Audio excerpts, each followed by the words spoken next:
Welcome back to the channel, guys, and you are in for another banger here. I'm going to be covering my Robinhood portfolio. There are so many moves that I've been making lately that I want to showcase for you guys, and I'm going to be covering the entire portfolio so you know each and every one of my investments, why I'm investing in them. But if you are new to this channel and you haven't been here before, my name is Dalton. Welcome to D-Lits TV. This is a channel where I talk about all things investing. I share my tips, tricks, and insight into the stock market. So if you're looking to increase the size of your portfolio, quickly jump down, hit that subscribe button, turn on the bell notification. You're not going to want to miss the videos that I have coming out. Before I jump directly into my portfolio, let me know, did you take advantage of the Tesla Apple stock split? Let me know in the comments section. I actually picked up a few shares of each, and there was definitely money to be made in the short term. So let me know if you were able to capitalize on that. But for now, let's jump into the Robinhood app. All right, so with the Robinhood app earning, let me just cover a few things. So over the past day, so far, I've made $17.94. You can see this is very much fluctuating. Over the past week, we are up 1.83%, $150. Past month, $426, 5.38%. Over the past 3 months, we are up 7.89%, $608.80. And over the past year, $579.58, 7.47%. Really great results out of this Robinhood challenge, and I'm happy to be continuing moving forward. Now, as I mentioned, there were so many different trades that I made this past week. There's a lot to report on. I've pretty much reconstructed my portfolio. I sold off a lot of positions. I basically was trying to trim down the amount of holdings I had. I had a lot of companies that pretty much overlapped each other, and it took away from some of the earnings that I possibly could have received from them. So what I wanted to do, what I aim to do, is just to trim down on that diversification a little bit more, bolster my position in a lot of my holdings, and that's exactly what I did. So I managed to pick up a number of shares of SPHD this week, and SPHD is still my highest holding. If I drill down into them, they make up 23% of my portfolio. And right now we're down below sub 5%. Now this has been a really tough one that I've been trying to, dollar cost average back into, drive that cost down to take advantage of it. Honestly, I've received so many dividends that it really outweighs the negative balance that you see here. I've received a ton of different dividend payments that you can see if I scroll down into my history. Most recently got $8.04 for them. And the best thing is this is pretty much monthly from SPHD. And if you don't know much about them, they are a low volatility but high dividend paying ETF. So it's one of my all-time favorites as a long-term dividend investor. Now, I've stressed many times, and if you're back here on this channel, you know I am a long-term dividend investor, but I did pick up 2 shares of Tesla, which now makes up my second largest holding. Can I still say I'm a dividend investor? Yes, I can, because a majority of my portfolio still is in dividend stocks, even though Tesla is not. Tesla is one that I've wanted to get in for a while. I just like having full share amounts. And really, I know that the price now might dip in the short term, but I think for a long-term play, I'm not really worried about it. I'm still going to invest in Tesla as it goes down, as it comes back up, as well as I do with all of my stocks. Tesla is one that I really have wanted to get into for a very long time, but just couldn't justify. I know that a stock split doesn't really mean much. It's still valued at the same price it was beforehand, but I figured this was a solid opportunity to get in. And yesterday I was up pretty much 10% on my investment alone. So I could have capitalized on that money in the short term. And that's why I asked at the beginning of the video if any of you were able to capitalize on some of the short-term gains. Options plays here are huge. And now there is basically a 3 times leveraged stock that traces how Tesla does. So it's absolutely crazy everything that's been going on with Tesla. And I am very happy to be in the stock right now, regardless of what I see in the short term. Then I have Realty Income. Realty Income is having a stellar day right now, but it's one that I haven't really picked up more positions on. It's still a really high holding in my portfolio at 6.14%. The reason why I love Realty Income is they're known as the monthly dividend company. They are a real estate investment trust, and they have a lot of solid businesses that no matter what are going to need the space that they provide. So that's shipping companies, FedEx, there's Home Depot, there's a number of different Coca-Cola needs some, there's a number of different customers that they have that will need to pay them because they need the locations no matter what the market conditions are, no matter what the coronavirus has to offer. So that is where we're at with Realty Income. I then have a few shares of Apple. I have around 5.5 shares of Apple right now. And you can see I'm up $144 or just under 25% on Apple right now. That's pretty exciting to know that I've pretty much made an extra Apple share, right? $144 versus the $129 price price range it's at right now.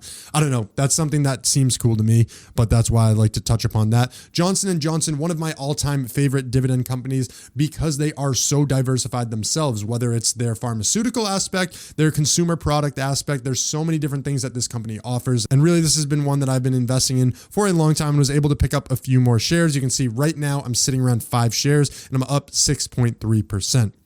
Pretty cool. As I go down, Coca-Cola, obviously one of my favorites as well. This is one of Warren Buffett's favorites. And honestly, he is pretty much the investing guy that I look up to because he has done such great things with his investing career. And honestly, like, I'm pretty sure that everybody out there wants to be like Warren Buffett, wants to have his story. So pretty interesting there. AT&T is another one.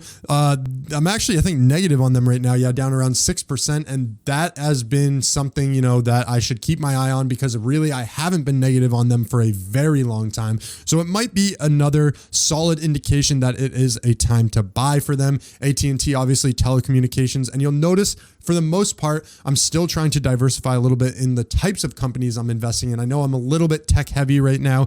And with Tesla being one of my higher holdings too, that kind of strays, you know, in one direction, but for the most part, I'm still pretty diversified. As I get into Microsoft, talking about diversification, Microsoft has been absolutely killer for me. I do only have 2.5 shares, but you can see I'm up $162.31, sitting around 38% return.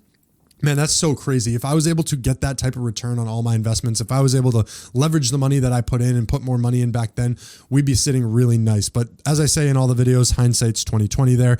The total stock market index that I choose to invest in is the Vanguard Total Stock Market ETF. And that is pretty interesting. It is at $180 right now, and I am positive on this around $19. So really that took a turn this past week. It hasn't been like that by any means. It's been negative for the most part. So that is interesting to see that finally going positive. I also have 1.15 shares of McDonald's. I'm positive on them as well, up 9%. A lot of positivity coming out of this portfolio right now, so I am really happy with the results, but that's just another one of my holdings. And if I click into Pfizer as a pharmaceutical company, another really great option. This is one that's been hovering around the price that I bought into it. I did buy it a long time ago, so it's been interesting to just kind of watch and see the ride that it's been on.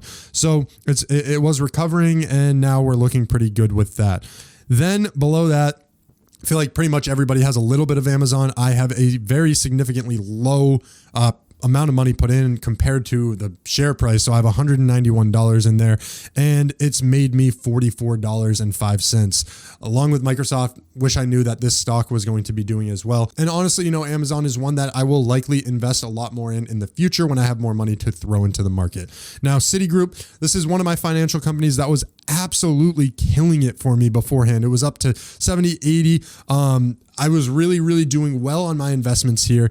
And then obviously the financial sector took a huge crash, and along with it, Citigroup. So I don't know about my position here. I'm down 23%. I don't know when it's time to invest in the financial sector again. It might be now. What do you guys think? Have you been investing in any financial companies, as well as I'm wondering about like ExxonMobil for oil? You know, a lot of people I've seen pick up a few extra shares here and there, just driving their costs down. But for me, I've stayed away from it for the most part because I'm a firm believer in the future, you know, companies like Tesla are going to actually be able to put some of those companies out of business because we're not going to need them as much. I know that America is kind of built on oil and, you know, fuel and stuff like that, but I think for the most part, we're going to start straying away from that. Then finally, at the bottom of the list, another pharmaceutical, we got AbbVie, a really solid dividend company here as well.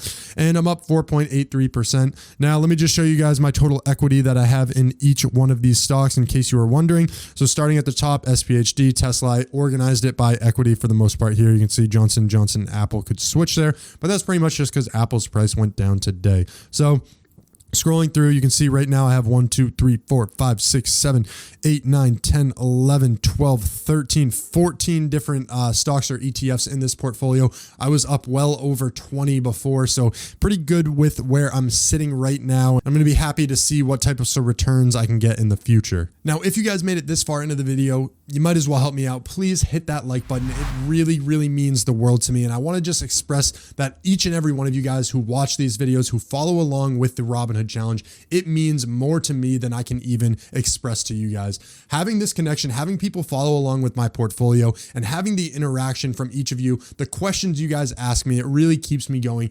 It makes me focused on, financially bettering myself while also helping out the community. So I can't really thank you guys enough for everything you've done for me. This channel growth would be nowhere if it weren't for you guys, obviously.